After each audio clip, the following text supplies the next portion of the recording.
Sumatera Malaysia, denyut nadi suara rakyat bergema di channel ini. Sedang memandu di tengah gelap. Orang cakap tempat ni keras, banyak hantu bilang. Banyak hantu bilang ni tempat. Kalau kamu ada nampak tiba-tiba di belakang saya ada perempuan hantu ke apakah kamu WhatsApp lah. Kamu kasih komen di sana. Ini bukan takabur, tapi kita bersiap sedia. Kita bersiap siaga. Tapi saya percaya Tuhan sentiasa bersama dengan orang yang berandal kepada Tuhan. Tak ada apa-apa yang ditakutkan juga. Cuma sentiasalah bersiap sedia. Cakap tentang hantu, terkejut juga saya lah. Terkejut juga saya sebab sekarang makin menjadi-jadi hantu di Malaysia. Hantu di Malaysia. Apa yang maksud saya hantu ni? Hantu ni ialah mereka yang menakutkan. Saya fikir menakutkan dan boleh membuatkan kegoncangan jiwa. Kegoncangan jiwa. Yang saya maksudkan ialah makin ramai orang yang seolah-olah tidak lagi hormat kepada agung, tidak hormat lagi kepada institusi diraja, sembarangan cakap. Sekarang memang serta-merta kena tangkap, lagi bagus lagi padan muka lah. Nah, baru kita dapat sebentar tadi. Ini bukan hantu, ini bukan hantu, ini manusia biasa. Ini manusia biasa yang tak tahulah bersikap hantu apa, harap-harap dia tidak bersikap hantu lah. Bukanlah, saya fikir dia bukan hantu. Dia manusia biasa. Cuma saja dia ditangkap, ditahan. Dia ditahan kerana telah mengaibkan agung. Didakwa telah mengaibkan agung. Siapa dia? Papa Gomo. Sekali lagi, memang hebatlah Papa Gomo ni.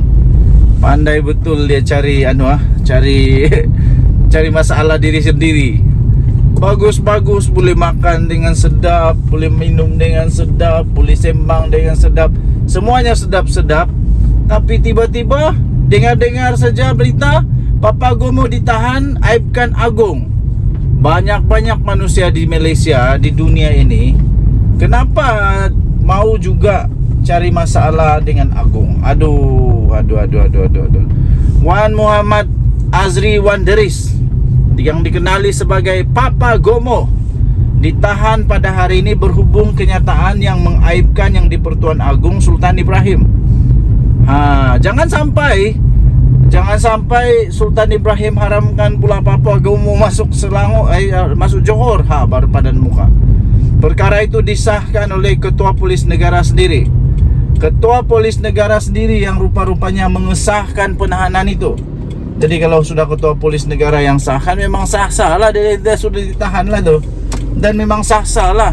Dia memang ada kes menghasut pula, mengaibkan agung lah ni. Tapi kita tunggulah apa kata mahkamah.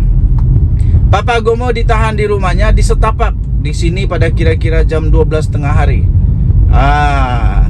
Jangan anggap polis tak tahu. Jangan anggap polis tak bertindak. Polis akan bertindak. Bagus-bagus makan roti canai di rumah. Suka kan? Tangkapan itu dilakukan susulan daripada laporan polis yang diterima berkaitan dengan satu video beliau, video Papa Gomo yang dikatakan telah mempersoalkan tindakan yang di-Pertuan Agong berjumpa dengan pemilik kekemat Datuk Seri Chai Kee Khan. Selain itu, dalam video terbabit turut membuat tuduhan yang menyatakan yang di-Pertuan Agong yang mengarahkan Cikgu Bad atau nama sebenarnya Badrul Hisham Shaharin, 45 tahun, dituduh di mahkamah di bawah akta hasutan seperti yang dipetik oleh BH. Teruk juga Papa Gomo ni Berani dia kaitkan agung dengan perkara begitu. Berani dia mempersoalkan tuduhan, mengarahkan kononnya Cikgu Bad atau sebenarnya Badrul Hisham dituduh di bawah akta hasutan itu yang diarahkan oleh agung. Pandai-pandai saja. Kemudian dia juga mempersoalkan tindakan yang di-Pertuan Agong berjumpa dengan pemilik kekemat. Habis siapa lagi yang boleh selesaikan kemelut ketegangan yang semakin dahsyat itu kalau bukan Agong? Kenapa? Papa Gomo boleh selesaikan kah? Papa Gomo. Nampaknya itulah saya kata, sekarang ini makin banyak, makin berani hantu-hantu di Malaysia. Nasib baik Papa Gomo ni bukan hantu. Tapi perangai-perangai yang aduh, tolonglah, janganlah rosakkan negara Malaysia. Siapa lagi yang nak mempertahankan negara Malaysia kalau bukan kita? Janganlah hanya kerana politik murahan kamu Papa Gomo, Malaysia ini boleh jadi kucar kacir.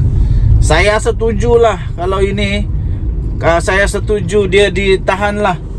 Kerana memang sejak dari semula, jangan kacau Agong, jangan kacau Raja Malaysia, Raja Melayu Malaysia. Jangan kacau. Wah, kalau kena kacau, ini kamu dah tak layak duduk Malaysia lah. Kes itu disiasat mengikut Seksyen 4-1 Akta Hasutan 1948, Seksyen 233 Akta Komunikasi dan Multimedia 1998. Sebelum ini telah tular satu video di Facebook memaparkan Papa Gomo ditahan oleh sepasukan anggota polis di kediamannya di sekitar setapak. Aku pun tak tahulah, kalau lepas ini orang kata ini salah Anwar lagi, aku lagi bengong, lagi tak masuk akal lah. Ini bukan salah Anwar, ini salah kamu sendiri yang kamu persoalkan Agong tu. Kenapa? Kita harus hormat. Dan saya fikir ke bawah Duli Yang Maha Mulia Seri Paduka Baginda Yang di-Pertuan Agong Sultan Ibrahim melakukan berjumpa dengan, berkenan untuk menerima menghadap bos kepada Kikemat itu beralasan yang paling kukuh di dunia, untuk meredakan ketegangan. Itu. Dan Baginda adalah memang ketua negara. Baginda ketua negara, Baginda ketua agama, Baginda adalah payung negara. Kalau semua dah tak boleh selesaikan, memang Sultan Ibrahim lah satu-satunya harapan kita, bukan Papa Gomo. Pelik. Jadi apa pendapat hampa? Apa pendapat anda? Adakah perlu untuk Papa Gomo terus sejala penjara? Penjarakan. Patutkah dia dipenjarakan? Kalau dia tak berhenti daripada buat benda-benda macam ni, bagus penjara aja lah. Nanti boleh merosak nih. Tapi itu pun terpulanglah kepada undang-undang negara Malaysia. Perlu untuk adil. Kalau rakyat Malaysia, rakyat biasa kena, pemimpin politik, orang-orang yang mulut lancang macam ni pun wajib kena juga. Ikut undang-undang negara Malaysia. Denyut nadi suara rakyat bergema di channel ini. Jangan lupa tekan butang subscribe, like dan share. Malaysia kita punya, cinta Malaysia aku, kita jaga kita. Bye-bye. Salam sejahtera Malaysia, terbaru daripada SPRM. Denyut nadi suara rakyat bergema di channel ini. Baru saja Menteri Besar punya anak, Menteri Besar Perlis punya anak daripada PAS ditahan oleh SPRM. Terbaru SPRM umum lagi. Sah. Azam Baki sahkan pula tu. SPRM, siasat pemimpin kanan di utara tanah air. Tahu utara ni, bagi anda rakyat, mungkin rakyat Sabah, Sarawak tidak tahu utara ni di mana. Rakyat utara ni, negeri utara ni apa maksud dia? Utara ni maksud dia Kedah, ada Kedah, Penang, Kelantan, Terengganu. Tapi Terengganu itu timur sebenarnya sudah. Pantai timur, pantai timur. Jadi yang betul-betul utara ni Kedah, Penang, Perlis. Sebahagian Perak tu depa kata masih lagi utara lah. Yang selebihnya itu Perlis kan besar. Jadi kalau kita lihat kemungkinan yang dimaksudkan ini daripada Kedah, Perlis, Penang, Kelantan, antara tiga itulah, antara empat itulah. Jadi SPRM siasat pemimpin kanan di utara tanah air. Nah, kalau memang katakan dia dari Pening, kalaulah SPRM siasat daripada Pening, itu bukan daripada PAS. Tapi kalau dari Kedah, itu dari PAS, negeri PAS maksudnya, negeri PAS. Kalau daripada Perlis pun negeri PAS. Kalau daripada Kelantan pun negeri PAS. Malah kalau daripada Terengganu pun negeri PAS juga. Jadi takkanlah PAS lagi. Aduh, tak habis-habis. Takkanlah PAS lagi. Takkanlah daripada kerajaan PAS lagi. Tak habis-habis. Kalau dari PAS lagi ya, memang pening lah.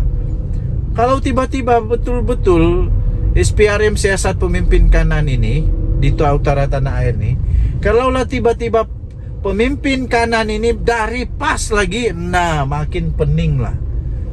Makin pening lah parti PAS yang mengajar benda-benda baik, yang selalu mengajar benda-benda baik, kebaikan, menegah itu ini, haram halal, hukum-hukum, macam-macam lah diajar-ajar.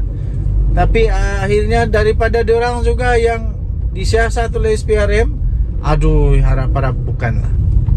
Harap-harap bukanlah. Dan harap-harap walaupun pemimpin kanan dari utara itu dari utara, harap-harap dia bukan ahli PAS lah. Kalau ahli PAS lagi, pemimpin PAS lagi, nah pening kepala PAS. Betul-betul pening kepala hadiawang. Pening kepala hadiawang. SPRM sedang menyiasat seorang pemimpin kanan di utara tanah air kerana disyaki melantik beberapa syarikat dipercayai mempunyai kepentingan dengannya, membabitkan projek pembekalan dianggar bernilai RM300,000. Sumber SPRM berkata, pemimpin tersebut juga disyaki melantik beberapa syarikat bagi kerja-kerja baik pulih dan penyelenggaraan jalan yang melibatkan peruntukan pejabat menteri besar kira-kira RM1 juta Malaysia, di mana dipercayai organisasi itu mempunyai kepentingan dengan anak pemimpin tersebut.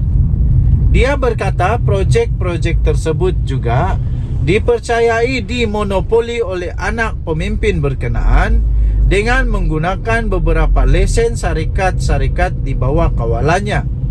Kesalahan tersebut dipercayai telah dilakukan dari Januari 2023 sehingga Mac 2024. Dan syarikat-syarikat tersebut turut disyaki telah pun mengemukakan dokumen yang mempunyai butiran matan palsu bagi kerja-kerja tersebut, selain diberikan komisen kira-kira 5% daripada nilai projek, katanya kepada bernama pada hari ini. Sumber itu berkata, setakat ini sebanyak 15 buah syarikat telah dikenal pasti dikawal oleh anak pemimpin itu, dan antara aktiviti yang dijalankan melibatkan pembekalan air mineral serta pembekalan hamper dan cendera hati. Sementara itu, Ketua Pesuruhjaya SPRM Tan Sri Azam Baki ketika dihubungi mengesahkan siasatan itu sedang dijalankan berhubung perkara berkenaan. Nak ambil kau. Ini kalilah Ketua Pesuruhjaya SPRM Tan Sri Azam Baki dihubungi mengesahkan. Woi, dibolot semua. Takkanlah nak bekal mineral water pun nak bolot juga. Ini betul-betul tak adil. Ini betul-betul apa benda tamak haluba. Ramai orang juga komen dengan saya, kamu bagi ulasan dia ni baguslah, tak maki hamun. Ya, betul. Saya tidak diajar maki hamun tau. Saya tidak pernah maki hamun, tak pernah cakap perkataan lucah, tak pernah keluar perkataan-perkataan yang jijik kah. Tidak, saya tidak pernah buat begitu. Ya, saya tidak pernah buat begitu sebab saya hanya mahu memberitahu kebenaran. Itu saja. Jadi ini memang betul-betul tamak betul manusia nih. Takkanlah hamper dengan mineral water pun kamu nak cekau juga. Bagilah peluang dengan orang lain. Ini mineral water dan hamper pun, itu pun jadi juga dia mau kuasai juga. Lepas tu peliknya ada 15 buah syarikat yang dikenal pasti dikawal oleh anak pemimpin itu. Dan ada aktiviti yang pembekalan hamper dan cenderahati. Hamper, geng. Aduh. Tak payahlah. Kalau hamper saja tak payahlah. Ini betul-betul tak berbaloi. Betul lah, merusak nama sendiri hanya kerana hamper dan mineral water. Air mineral. Lepas tu pembekalan hamper dan cenderahati. Hamper berapa sangat. Aduh, takkanlah hanya kerana 20-30 ringgit. Rosak. Sekali lagi kita harap ini bukan daripada pemimpin PAS lah kan. Kita harap ini bukan daripada pemimpin PAS, bukan daripada bos PAS, bukan daripada, singkatnya bukan daripada PAS lah atau Bersatu. Kalau daripada PAS dan Bersatu, apalagi kalau dari PAS, aduh lagi pening kepala. Tak habis-habis. Harap-harap bukanlah. Okey, Denyut Nadi Suara Rakyat bergema di channel ini. Jangan lupa tekan butang subscribe, like dan share. Daripada Malaysia kini, terbaik. Kita harap segala dalam keadaan yang baik. Kita jumpa lagi. Selamat pagi Malaysia. Bye-bye. Isi minyak dulu, kita isi minyak dulu.